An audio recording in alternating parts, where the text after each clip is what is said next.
ഈശോ മിശിഹായിക്ക് സ്തുതിയായിരിക്കട്ടെ. സത്യത്തിൽ നിലകൊള്ളാതെ സ്വാർത്ഥ താല്പര്യങ്ങൾക്ക് വേണ്ടി, ചെറിയ ചെറിയ വിജയങ്ങൾക്ക് വേണ്ടി നാം നുണകൾ പറയുമ്പോൾ നാം മറന്നുപോകുന്നൊരു സത്യമുണ്ട്. നുണ എന്നുള്ളത് പിശാചിന്റെ പ്രവൃത്തിയാണ് എന്ന കാര്യം.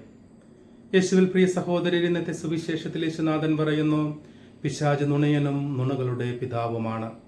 നാം നുണ പറയുമ്പോൾ ഒരു പൈശാചിക സാന്നിധ്യം നമ്മളിലുണ്ട് എന്ന സത്യം ഇന്നത്തെ സുവിശേഷത്തിലൂടെ യേശുനാഥൻ നമ്മെ ഓർമ്മിപ്പിക്കുന്നു.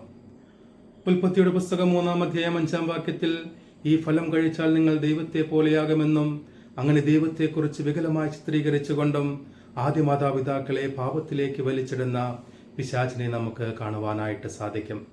അതുകൊണ്ടാണ് വെളിപാടിന്റെ പുസ്തകം 12-ാം അധ്യായം 9-ാം വാക്യത്തിൽ സർവ്വലോകത്തെയും വഞ്ചിക്കുന്ന പിശാച് എന്ന് ദൈവം പിശാചിനെ വിശേഷിപ്പിക്കുന്നത്. ആയതിനാൽ പ്രിയ സഹോദരർ, ഇന്നത്തെ സുവിശേഷത്തിന്റെ വെളിച്ചത്തിൽ നാം മനസ്സിലാക്കേണ്ടത്, നാം നമ്മുടെ ഇഷ്ടങ്ങൾക്ക് വേണ്ടി, സ്വാർത്ഥ താല്പര്യങ്ങൾക്ക് വേണ്ടി നുണകൾ പറയുമ്പോൾ അത് പിശാചിന്റെ പ്രവൃത്തിയാണോ എന്ന് നാം മനസ്സിലാക്കാറുണ്ടോ? പലപ്പോഴും പിശാചിന്റെ പ്രവൃത്തിയാണെന്ന് മനസ്സിലാക്കാതെ നാം നുണ പറയുമ്പോൾ ഒരു പൈശാചിക സ്വാധീനം നമ്മുടെ ജീവിതത്തിൽ ഉണ്ട് എന്ന സത്യം നാം മറന്നുപോകരുത്. അതുകൊണ്ട് തന്നെയാണ് നുണകളിലൂടെ കെട്ടിപ്പൊക്കിയതെല്ലാം നിലനിൽക്കാതെ തകർന്നു പോകുന്നതും. വെളിപാടിന്റെ പുസ്തകം 20-ാം അധ്യായം 10-ാം വാക്യത്തിൽ രേഖപ്പെടുത്തിയിരിക്കുന്നത്, മനുഷ്യരെ വഴിതെറ്റിച്ചിരുന്ന പിശാച് ഗന്ധകാഗ്നിയിലേക്ക് എറിയപ്പെട്ടു എന്നാണ്.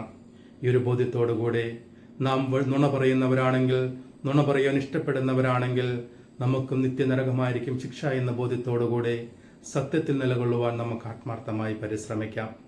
യോഹന്നാന്റെ സുവിശേഷം 17-ാം അധ്യായം 17-ാം വാക്യത്തിൽ യേശുനാഥൻ പറയുന്നു, കർത്താവേ, അങ്ങ് അവരെ സത്യത്തിൽ വിശദീകരിക്കണമേ, അങ്ങയുടെ വചനമാണ് സത്യം.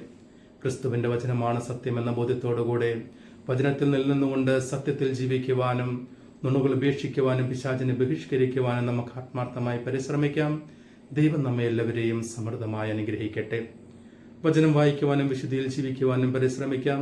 നമ്മുടെ എല്ലാ ആവശ്യങ്ങളും ആഗ്രഹങ്ങളും കർത്താവിന് സമർപ്പിച്ചുകൊണ്ട് കർത്താവിന്റെ ആശീർവാദത്തിനായി നമുക്ക് നമ്മെ തന്നെ ഒരുക്കാം. കർത്താവ് അനുഗ്രഹിക്കുകയും പരിപാലിക്കുകയും ചെയ്യട്ടെ. കർത്താവ് കരുണയായിരിക്കുകയും പ്രസാദിക്കുകയും ചെയ്യട്ടെ. കർത്താവ് കരുണാപൂർവ്വം കടാക്ഷിച്ച് നിങ്ങൾക്ക് സമാധാനം നൽകട്ടെ, ഇപ്പോഴും എപ്പോഴും എന്നേക്കും. ആമേൻ.